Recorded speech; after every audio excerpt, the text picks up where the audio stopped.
Have you ever paused to consider the profound questions that challenge human arrogance and awaken the soul? In Surah At-Tur, the Quran addresses those who claim that the Prophet Muhammad fabricated this divine book. The truth is, he did not fabricate it. Rather, people are simply too arrogant to have faith. To challenge this stubborn denial, the Quran dares them to produce a narrative just like it, if their claims are indeed true. It then presents a powerful, logical truth. Were they created without any creator at all? Or did they actually create themselves?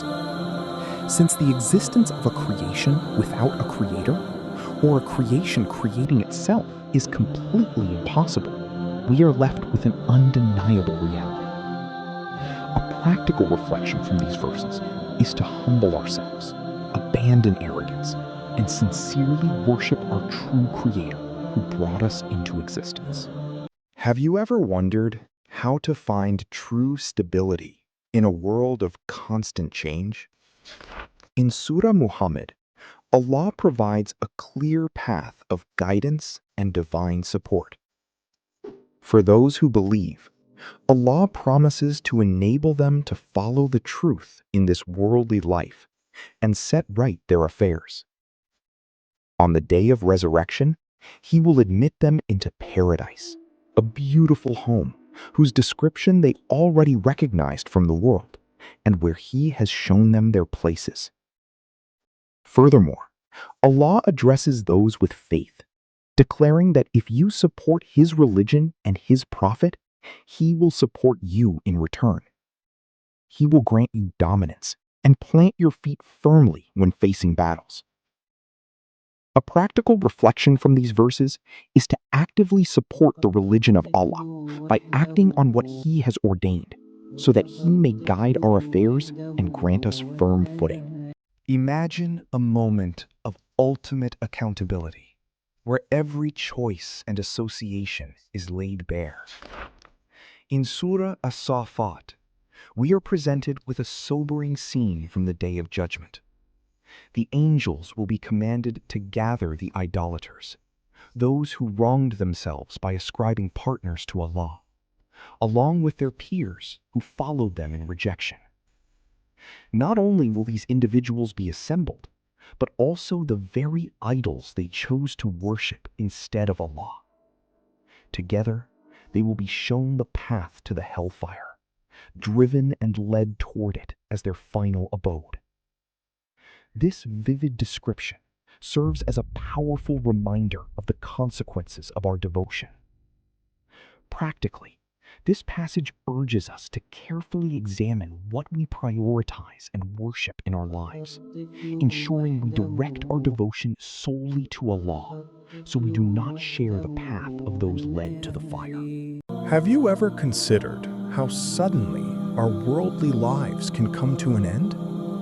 In Surah Yaseen, we are reminded of the deniers of resurrection, who regard the final hour as far-fetched.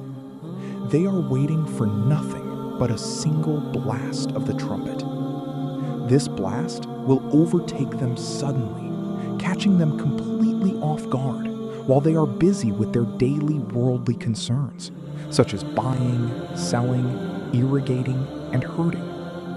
In that sudden moment, they will not even have the time to make a bequest for one another, nor will they be able to return to their homes and families. Instead, they will die right where they are. Then, the trumpet will be blown a second time, and they will instantly rush from their graves toward their Lord for reckoning. Let us reflect on this and prioritize our preparation for the afterlife over temporary worldly distractions. Have you ever wondered how patience protects us from hasty disbelief? In Surah Al-Ankaboot, we learn about those who urged the Prophet to hasten the punishment they were warned about. Yet their haste is met with a sobering reality. The hellfire Allah warned the disbelievers of will inevitably surround them, leaving absolutely no way to escape its torment. On that day, this punishment will completely cover them from above and spread beneath their feet.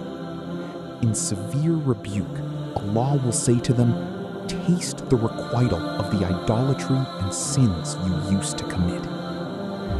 This powerful passage reminds us of the absolute certainty of divine justice. A practical reflection for us is to avoid rushing to doubt or demanding immediate outcomes, and instead actively turn away from sins and idolatry, seeking safety in sincere obedience before the inevitable day arrives. In Surah Al-Furqaan, Allah describes the beautiful qualities of His righteous servants. These are the individuals who protect the dignity of their souls by refusing to attend falsehood, staying far away from places of sin and prohibited amusement. When they encounter futile speech or actions, they pass by quickly with honor. When reminded of their Lord's signs, they do not turn a deaf ear or a blind eye. Instead, they listen and observe with open hearts. In their prayers, they ask Allah to grant them spouses and offspring who bring comfort to their eyes through piety and steadfastness on the truth, and they pray to be leaders emulated by the mindful. For their patient endurance, they will be rewarded with lofty chambers in the highest stage of paradise, greeted by angels with peace. Today, let us practically reflect by actively turning away from futile speech to preserve our dignity. Have you ever reflected on the true majesty of the Creator, who is entirely free from any human-like needs? In Surah Maryam, we are reminded of a profound truth about the divine nature. The Quran states that it is not appropriate for the most merciful that he should take a son, as he is completely pure of that.